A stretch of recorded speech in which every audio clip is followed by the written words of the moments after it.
हो, परंतु ऐसे में जानता तो कभी संग साथ नहीं करता। जो बगुले की तरह हो, कपटी हो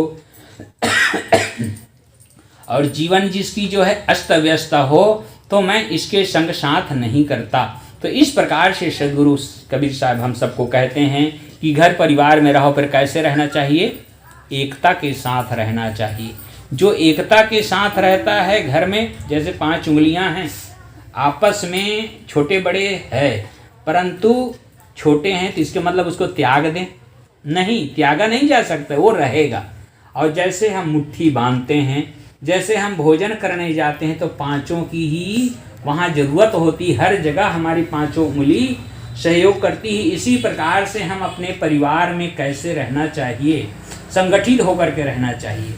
कितने बार देखा जाता है कि लड़कियां जो होती है 18-20 साल माँ बाप के यहाँ पलती है, और जब 18-20 साल के बाद जब लड़की जवान हो जाती है, शादी योग्य हो जाती है, तो क्या करता है?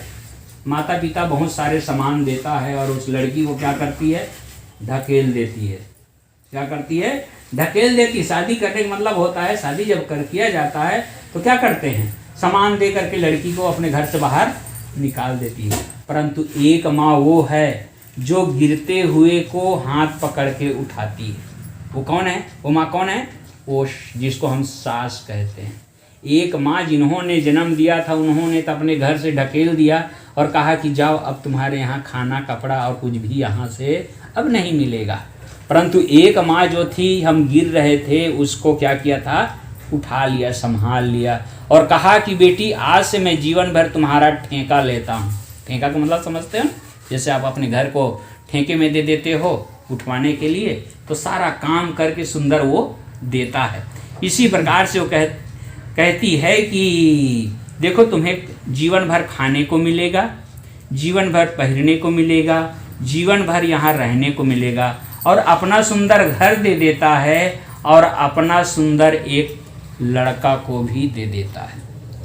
इतनी जो है दयालु माता होती है। और जो माँ हमें घर से ढकेल दिया, कितने जो है लड़कियां ये सोचती है कि अपने सास पर जो है वो सही व्यवहार नहीं करती है, क्योंकि सास ही हमारा क्या चीज़ है? असली माँ कौन है? बोलो, असली माँ कौन है?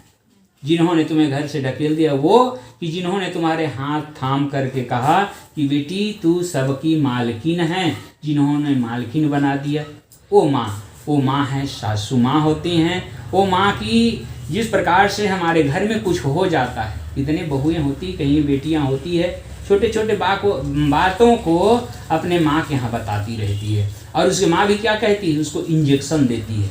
कौन सी इंजेक्शन लगाती है? देखो, तू मेरी बेटी है, तू किसी को सुनना मत, पूरा तुरंत वापस जवाब दे देना। इस प्रकार से कह करके उसको उलझा देती है, और वो भी नहीं समझ पाती है। छोटी छोटी बातों को घर में देखो, छोटी छोटी बात तुम्हारे माँ हल नहीं करेगी।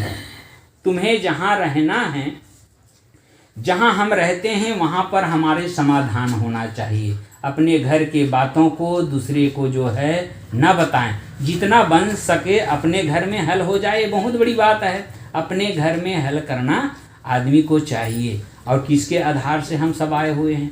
यही पति के लिए आए हुए हैं। हम गुजरात में जब रहते थे, गुजरात में आश्रम था, तो छोटे छोटे बच्चियां जो है, एक दिन पर्व होता था पति के लिए उपवास रहते थे, तो घर घर जा करके चावल मांगते थे। उसी चावल को शाम को जो है अनाज बना करके उसका जो है खाते थे।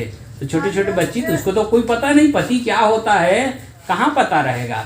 जब वो 18-20 साल के बाद जब शादी ब्याह होता है, तब पति की महत्व समझ में आता है। जिस पति के रहने से हमारे जो है हाथ में चूड़िया खनखना रही है, पैर में पायल है और माथे पर बिंदियां हैं, किसके कारण है? पति के कारण से। जिनके आज पति नहीं हैं, वो उसको पूछो दुख क्या होता है। जब तक पति रहता है तब तक उसकी जो है हर चीज़ में खुशी और आनंद मिलती है, हर चीज़ों की उसकी ख्वाहिश की पूरी होती है। परंतु जिसकी पति नहीं है, वो बेचारी बड़ी दुखी की जीवन जीता है। कहने के मतलब है कि जिस पति के आधार पर हम आए हुए हैं, तो पति से कितने लोग जो है छोटी छोटी बातों को लेकर के लड़ते रहते हैं। मैं कहना यही चाहता था कि जिस प्रकार से आपके शादी हुए 10 साल हो गए, और छोटे छोटे बातों को लेकर के उलझ रही हो, तो इसे आप विचार करिए कि क्या आप अपने पत्नी को पति को समझा या पति